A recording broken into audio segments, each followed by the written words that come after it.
Good morning, everybody. It's Sunday, the 2nd of April now, and it's an amazing day in Les Arbres-de-Lune, I've got to tell you. Sun shining and spring's just over the horizon, I reckon. So that's kind of good. Hope you're had a good weekend. And there's some good news for Jeremy in a strange sort of a way. That system's backing off a bit. Ian's doing the gentleman thing again and heading out towards the east, so as to keep the boat comfortable. And actually looks as if Guy Waits has just missed a bit of a blow coming through. But anyway, we'll look into that. In fact, I'll go straight through it. There's not a lot for me to talk about. So straight into the tracker. I've got to come up to this one here. Hang on, I can't find it. There it is. Okay, so let's just look at Ian first, as we thought. When we look at what's going on, as soon as it's northerly, he's coming out the other way. So coming out to the east, but making reasonable progress. It's still 4 o'clock report. That'll roll over any minute now. Usually a minute to go. But anyway, he's doing 4.7 up until that stage and did 96 nautical miles, which is kind of good, and his position will drop over in a minute, so we'll wait for that. But I'll start rolling the weather through anyway. Just you'll notice here, Guy Waits is just around about here somewhere at the moment, getting quite a bit of wind, but you'll see that starts to pick up, and he should be just squeaking around just before it goes, so you can watch Cape Horn as well as Ian there. Going through, he's going to have a soft patch that'll bring him up, and he'll immediately turn around and start heading for Les Arbres-de-Lune again, instead of heading for King Edward Island down here, King Edward Point. Yeah, so he'll turn around very quickly in the next few hours, and his position, 8 o'clock position. So now he's doing 3.6 knots, obviously hooked up in that light bit. If we come back to the real weather here, it's going light as it goes over him. So now he's slowed down a bit, but he'll pick up an alter course, 81 nautical miles in the last 24 hours, going a bit slow. So just pushing that through, and you can see here that Ian's going to have that following breeze, and here comes this big, powerful blip for Guy. But by the time this gets here, this is in about, in about 12 hours or something, he'll be just squeaking around the bottom here. So he's going to miss all that. At least he's in the right direction, but it looks as if it'd be quite big and quite windy for him. Anyway, so moving right along, you can see the defining line. It's going down here, and Guy should just be coming around the bottom there. He's just missed this big bit. So that's kind of cool, and looks as if I had to give a guess, I know it's not Friday, but he's nearly around Cape Horn. So he's probably... only 160 miles. So it's Sunday. So it's Monday. Maybe Monday night, Tuesday. He should be around the Horn. So good luck to Guy there. And Ian will be having great fun in this lot, heading straight up towards Les Arbres-de-Lune, and that's 24 hours out. So then it's not going to last long, and he'll go a bit quiet, and then he's got a bit more to muck around with. And then his favourite nightmare, northerly winds, they're going to swing to the northwest. So this is now into the 4th. This is just over 2 days, 2.5 days away. By then he'll be up here. He might have some headwinds coming this way as well. So a little bit of confusion, but not strong winds for Ian. That's for sure. And looks as if Guy's going to start to catch him up a bit. That'll be fun, because they're both trade wind 35s. But anyway, that's part of the course. So Ian's looking okay for the next few days. Not perfect, but okay. And a little bit of good news for Jeremy. He's right in it now. The system seems to have slowed down a little bit, but the good news is it's breaking apart as it was projected to do, and it seems to be heading more to the south and so on. So right now he's getting 30, 35s, gusting up in the high 40s, close to 50. Sea state is as projected. The sea certainly wouldn't have changed. Excuse me. So he'd be getting this 6s and 7s and building up even higher with that cross sea. So that's the real challenge for him. But as we'll see when this rolls through, you'll see it's breaking up around him, and that's the good news for Jeremy rather. It's not not looking super nasty, but it is still swinging. So the sea is still going to be challenging. And so we would hope he's okay with all that, doing 4 knots at the moment, and did 77 nautical miles in the last 24 hours. So I suppose the easy way to look at it is the good news is that it hasn't got any worse than projected. And you can see there, I'll get rid of my Chinese stuff here. You can see there he's right on the edge of it again, and it's blowing him away. So at that point, he should be, putting it on the port beam to get out of there. And hopefully you can see it's dying off pretty quickly. So that's by midnight tonight. So about another 12 hours, 14 hours. The sea will stick around, but the wind's going to carry on. So our thoughts are with him. The sea's the challenge, and the wind is going to be windy, but not as bad as it could have been, because this system's rocketing down, and it broke up, fortunately, because it was effectively what happens here. Just to explain this, part of the reason it's breaking up is because the center is moving down so fast. It sort of gets left behind in its wake, so it's not able to form up really strong circular motion. But as it starts to slow down, you'll see what happens here. You'll see all this start to get concentrated again. It's getting really tight, and it'll start to form up, but it missed Jeremy. So you can see it's just hooking around and starting to get more intense down here. But it was, left in its own wake as it went southeast, and that's to Jeremy's benefit. But he's still got plenty of challenges. It'll be really hard work.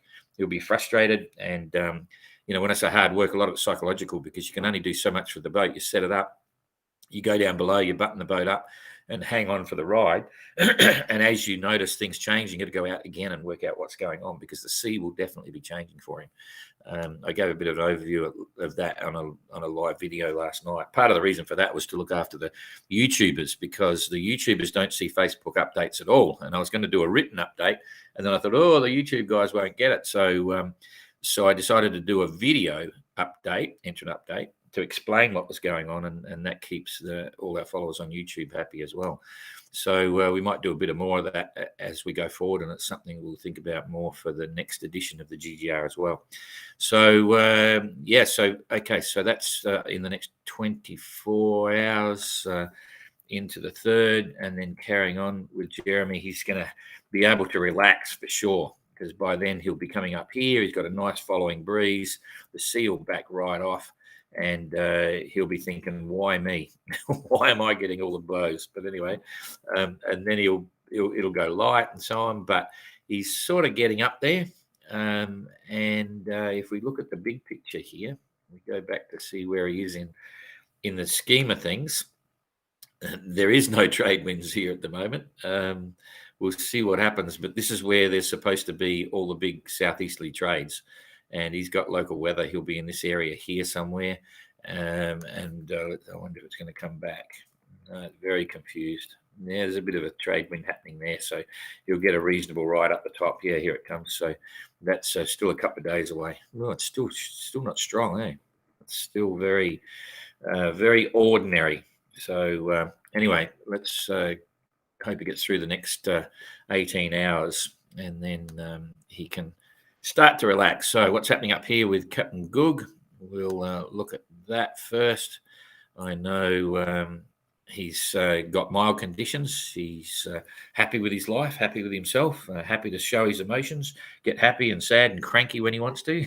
So that's all part of the rich colour of Captain Goog. He's doing 4.5 knots at the moment, 105 nautical miles in the last 24 hours, which is pretty much as we predicted yesterday. Light winds, light trade. So he didn't get much of a trade wind blast there. Look at that. Ooh, that's amazing. This is sort of like shaping up to be the doldrums have come down. So here's me saying Google have a week in the trades, but it didn't really work out that way. It's soft there now. If we look at this, the cloud pattern, just to see what's happening here. No, it's pretty much all over. So unfortunately, the pressure gradients here are benign. You can't really see them. They don't do isobaric pressure contours, so you can't actually see what's going on, because that can then define where the doldrums are. But it's pretty hard on this one to show it. But this is going to be thunderstorm material for him really quickly. So he's probably already into it. We'll stand by for his tweets.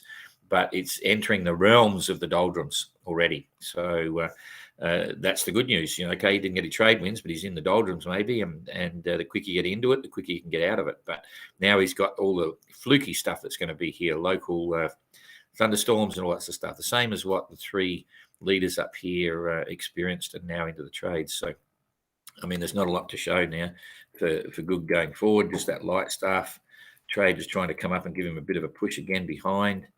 So that's okay. He's got, this is now on to the third day and a half away. He's still, and there's the doldrums. It's more defined just above him there. So in the next 2 days, there we are, 2 days out. That'll give him, so let's say he does 200 miles. There's a couple hundred miles. He gets a little bit of a sort of a trade for the next couple of days, and then he's into the doldrums. But in this position, as you saw, it's the narrowest band of the doldrums, and he'll get across the quickest way. So his scenario now, before he starts to slow down, he's 800 miles behind the lead group. Near enough to 800. That's really good. He's actually caught up. Now he'll probably slow down, and these ones will pull away. And by the time Good gets into the northeasterly trades, he'll probably be back to 1,200 miles behind, where he's sort of been holding for quite some time. Anyway, that's Good's story for the next couple of days. And what's happening here? I know Kirsten's worried about growing barnacles now. She can't scrape them off, but that's going to probably slow her down. But that was all about April the 1st. So who knows? Kirsten is currently doing 4.1 knots and did 42 miles in the day. Simon's doing 4.9 knots and did 44 nautical miles in the day. So that's encouraging. They're pretty much holding their own. They're on exactly the same tack, and they had similar weather, although I would probably say there, if this forecasting and graphic is correct, Kirsten had less wind but managed to hold her own. So the sail combinations are probably working perfectly for her rather than Simon. So Avalish is doing 4.7 knots and did 79 nautical miles in the day. So he gained a bit, but they're all doing, is that right? 4.7, 4.9, 4.1. Yeah, Kirsten's missing out a bit. Oh, cheapest. I got to remember to put the weather back. That wasn't quite right, but it didn't really change much, as you can see. Anyway, the good news there, Kirsten is actually in the breeze. She's got breeze, so she can move, and she's sort of keeping up. Avalish is trying to hold high, really high. So he's got by this graphic here, he's got a real, just pretty much northeasterly, whereas Simon's got a little bit more towards the north, not a northeasterly, but it's a bit higher, and Kirsten's got pretty much even higher again. That's absolutely a northeasterly, and that's dictating the course they can take. For Kirsten, it's okay because it's flat water, and she'll be able to match them with that to a degree. So let's just see how it pans out in the next. I'm just toggling this through now. So by midnight, and it's getting soft for Kirsten more so than. It's very hard to predict that. That looks as if it's all very similar. But yeah, it's very light for Kirsten, but Simon's got more, and that's just a bit over the next 24 hours. So the 24 hours, it's okay. I think Kirsten will hold her own against Simon, maybe only just. And then carrying on, it looks like it's getting light from the back. But she's still got a breeze. That's the good news. And she's so close to it. Actually, that's okay because she will have moved forward. She'll be up here. So maybe Kirsten can hang on to her position there and take a little bit of advantage on her windward position. Although when you're sailing like that and it's really light, you don't want to bear away. You want to hold it up there because it's faster. The apparent wind is better. And as long as you don't try to do 40 degrees, tacking through 80 degrees, say, you're actually better off in light to go forward, with the wind forward of the beam and keep it there. So interesting stuff. It's very hard to predict, and I wouldn't like to say what's going to happen in the next 24 hours or even 48 hours by the look of it. There's 48 hours in. It's a bit too hard to say anything other than Avalish has definitely got more breeze and he's trying to hold up. Remembering, of course, if I come back, Avalish is still not holding course here. If he maintained that course, he's going to be up here somewhere. But that's a bit irrelevant because if Simon maintained that course, he's going over to the Caribbean. And the same with Kirsten. So, but that could change as they get there. Too hard to say anything. Anyway, that's really about it. I'll just say hello. Good to see you, and I hope you have a good weekend. And we'll see you tomorrow. It's Monday.